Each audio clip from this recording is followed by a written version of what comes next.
So this is my pre-AP chemistry calculator tool. Let me close that. So we have Unit 1, and I'll just go through and explain the tool.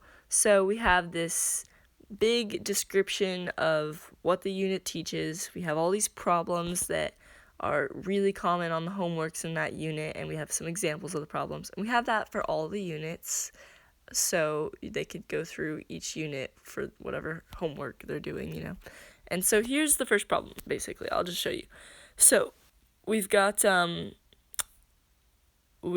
converting mass into moles. So you put in a compound. I'll just put in a compound here. And you can put in the mass or the moles. And see, I just put in the mass, and it calculated the moles that are in that mass.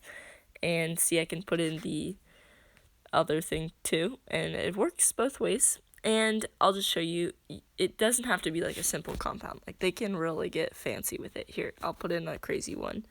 See, I'm sure this compound doesn't exist, but I just want to show you that throughout the program, it can handle some weird, cases. So here, we'll put in a mass.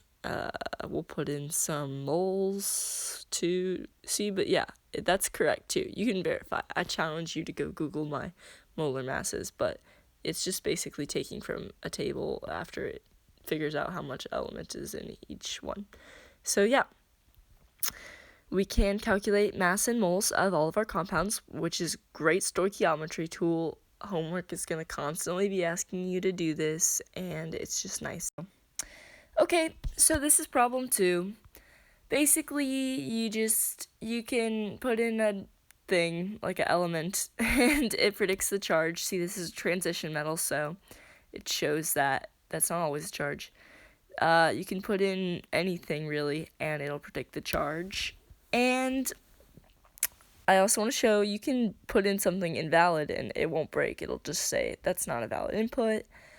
I also want to say that, look at this, you can click on this button, and this is a feature on every problem, and it will take you to the Khan Academy page showing you how to solve these problems. So you can see all of these units and all of their problems have that Khan Academy link capability, so they don't cheat too much, because, I'm not about cheating.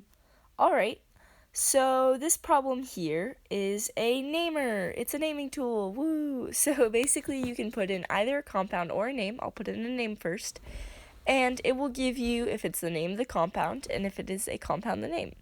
So I'll put in a transition metal name. So iron 3 chloride, where the charge of iron is specified, and it gives me the correct compound. I will put in an acid. See, if I put in this acid, it gives me the correct compound. Due to acid naming conventions, I can figure that out. And also we can do just various, your ionic compounds. It'll still work. It will give you the formula or the name if you so choose to put the name. See, I'm going to put in one more example just because I want to show you it can take a polyatomic too. So I fed in nitrate, no problems there, still gave me everything I wanted. Alright, now I'll do a compound. So I'll do, we'll just do this one. So it names it does that for all compounds pretty much. I can do an acid too. We'll put in an acid, hydrochloric acid. It names it. Woohoo. Basically, that's the functionality of this sub-problem. Alright, so that took a really long time to show you Unit 1. So I might not show you every single problem on every unit, but I'll show you a lot of them, and you'll get the point of how this tool works. So this is Unit 2. We'll do balancing equations. So essentially, you put in an equation, and if you have the reactants, that's really the important part because of how I wrote it. So put in the right reactants, and you separate them with an arrow, and it will balance your equation, and it's kind of lovely.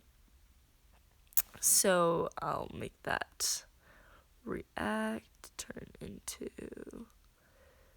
this.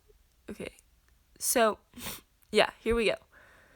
We will put this equation in, and we will get nice little subscripts that balance the equation. So that just gives us everything we want, and that's nice.